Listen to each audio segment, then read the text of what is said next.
դու գիտես, որ քո որոշումների մեծ մասը դու կայացնում ես անգիտակցաբար, ավտոմատ կերպով հիմնվելով քո անցյալի փորձի վրա։ Իսկ անցյալի փորձը ուղեղը ձևավորում է հիմնականում մանկությունից բխող իրադարձություններից, այսինքն դա կլինի վախեր,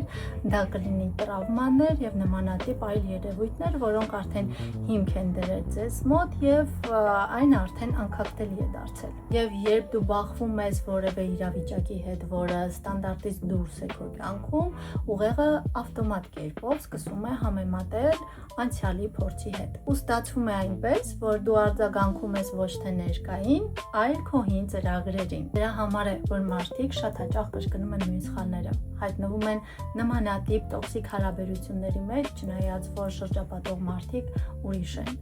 կամ նույն իրավիճակների մեջ են շատ հաճախ հայտնվում։ Ու սա ոչ թե պատահականություն է, այլ քո ներքին ծրագիրը։ Բայց այստեղ շատ կարևորագույն ֆակտոր կա, որ այս սխեման գիտակցելու պարագայում դու կարող ես ամբողջովին փոխել ու կարողանալ կենտրոնանալ սթափ ուղեղով ներկայի իրադարձությունների վրա, կայացնել այլ որոշումներ ու բնականաբար հանգուցալուծումը արդեն կլինի այլ։